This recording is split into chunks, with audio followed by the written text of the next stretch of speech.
Folks, welcome back to Nostalgianomics. What if I were to tell you you've been lied to about Pokemon collecting and the value that those cards will hold in the future? What if I were to tell you that rarity is nothing more than a word that describes how many of an item exists? If very few of an item exists, it's considered rare. If very many exist, it's considered common. Pretty elementary. Think of this. If my 5-year-old niece drew me a picture, signed her name, put 1 of 1 on there, I would own the only picture of that in the entire world. Very rare. However, does anyone want it? Well, maybe she wants it back. Maybe her mom wants it, her grandparents. I don't know. But basically, nobody wants that picture. Do you ever think the same thing goes for Pokemon? We've been told that rarity is by far the most significant metric that matters in collectibles. But in reality, rarity is just a word that describes how many of something exists. The only thing that gives any weight to rarity is popularity of the card or the species, the demand, how many people out there actually want it, right? And the scarcity of it, how many you can actually find on the market at any given time. Those are the real main factors that actually make up value in a card, not just being rare, because anything can be made quote unquote rare based on how many were made. But what happened is a small amount of people bought up and own a lot of the cards that are considered rare, that have very few copies, maybe created or maybe graded in high grades.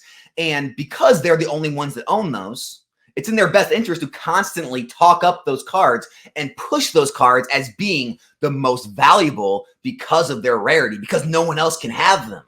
But what's happening is a lot of the hobby is waking up and saying, you know what? I don't care. I never even liked those cards to begin with. I never even knew those cards existed. I just got told by everyone that they're the most sought after. They're the most rare. That's what you want to go after. But people are sick of trying to buy these cards at $1,000 or trying to force themselves to care about these cards. In reality, the cards they do want are considered too common. There's too many graded in PSA 10s. It's too easy to grade. Because of those reasons, those cards will never gain value. But again, as I always say, are they even looking at the numbers?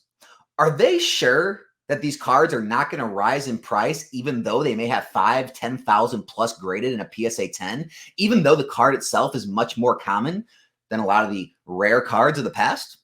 So I thought we could go through and take a look at some of the data. We'll take a look at some of the pop reports, some of the recent sales, some of the sales that were happening, and also look at the supply on the market of some of these cards, because we're also told a lie that everyone's in Pokemon just for money these days.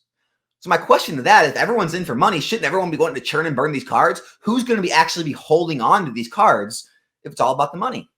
So let's go in here. I'll show you exactly what I'm talking about. And maybe at the end of this video, it might change the way you collect or invest in Pokemon, or at least start to question some of these ideas that a lot of the people who own these high dollar rare cards have put out in the years before this. All right, first up, I do have to give a shout out to today's video sponsor. It's none other than Low Poppin'. Guys, lowpoppin.com, their site's up. They got something for everyone. Modern, Japanese, English, vintage. They've got, sealed products. They got graded items. They got box toppers. Pretty much anything you could possibly be looking for, they have. So make sure to check out Low Poppin'. And also, Low Poppin' is sponsoring a giveaway of this Gold Star Unseen Forces PSA 9 Raikou. All you have to do to be included in this giveaway, all right, is go to this video. These Pokemon investments are taking off without you, right? Leave a comment, because we're actually using the random comment generator for the comments. And then because it's sponsored by Low Poppin', guys, go follow them on their socials. Here, they're all listed right here in the video. Their Instagram, their YouTube, and join their Discord. As long as you do those things, you could be chosen February 29th to be the winner of the Gold Star Raikou. All right, guys, so let's get into this video. The Moonbryon. It's been the topic of so much discussion in this hobby, right? And all we've heard is it's too plentiful. There's too many of them. It's a flash in the pan. It's not going to hold the value of older cards because they're so much more rare. And the only problem is the popularity behind this card is far more than most any card before it. The demand of this card is far more than most any card before it. And the scarcity of this card in the market, if you take the amount available on the market divided by how many are actually available in existence, it's one of the most scarce cards to actually find, which is very odd from what we hear about Modern. So look, take a look. This Umbreon VMAX Alt Art It was selling in the low 7s, high 6s back in November, just about 3 months ago. Fast forward to today, it's selling back around $900. We're talking about a 25-ish% increase in value in just 3 months.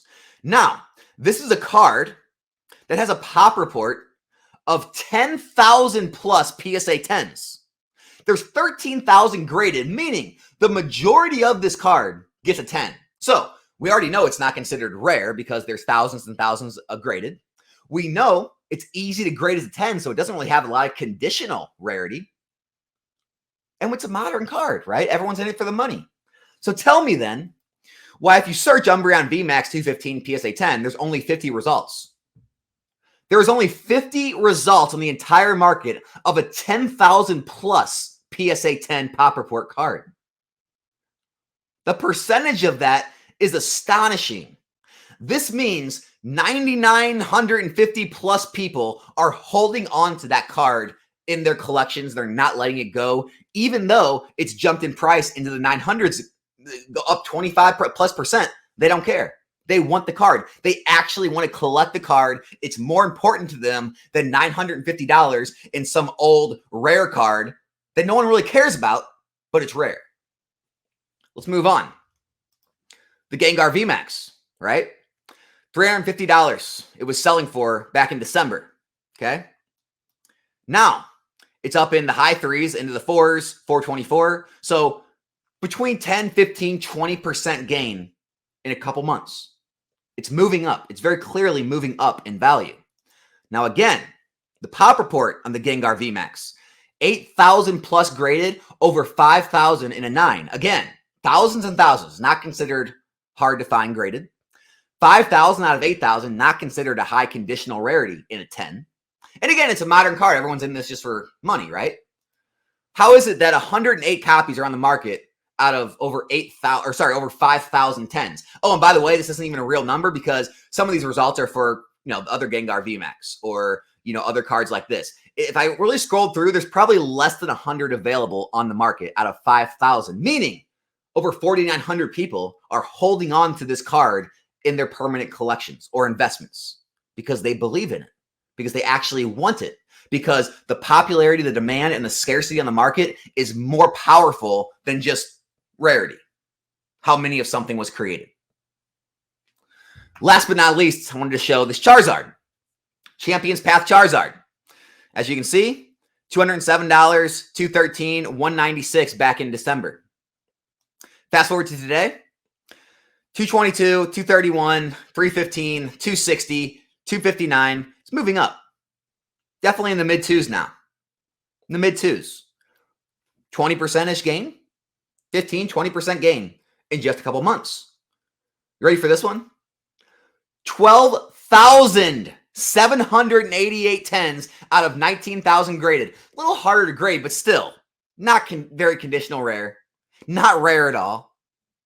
But the popularity's there. Also, only 116 results of that 12,788 population of PSA 10s, meaning it's very scarce to find on the market when taking into account how many are actually out there. Meaning, again, people are wanting to hold on to this card even as it rises in value. They're not wanting to jump into some random rare card just because it's rare, even though it's not popular, has no demand, and isn't very scarce because a lot of them are still in the market because no one actually wants them. Guys, you need to be careful what you're being told, right? It's very easy to just listen to things about rarity and the reasons why rarity matters. And here's the thing, rarity can matter. When you couple these things, when you couple popularity and demand and scarcity with rarity, well, then you got a recipe for, then you got something really good cooking.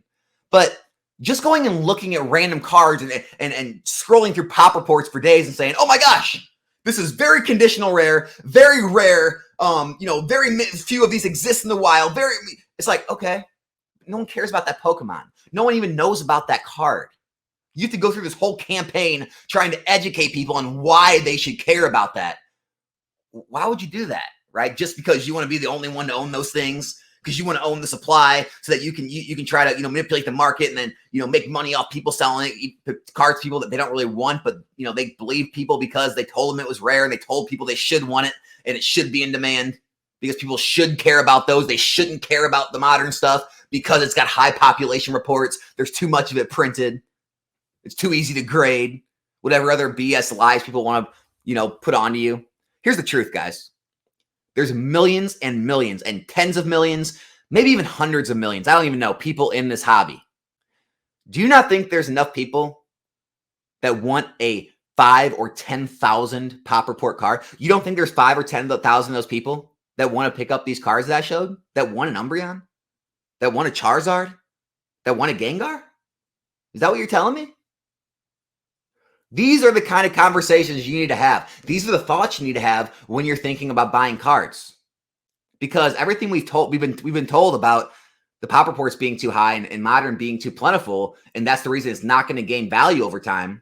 Well, we're already seeing that prove wrong already, and it's only been a couple of years on some of these cards. A few years. Imagine what these cards are going to look like when they reach the cards that the age the other cards have, the 5, the 10, the 15-year mark. I can only imagine. That's all I got today, guys. Hope you enjoyed the video. Let me know in the comments what you think. Subscribe to the channel if you're not yet. And I'll be back here in a new one soon. I'm out.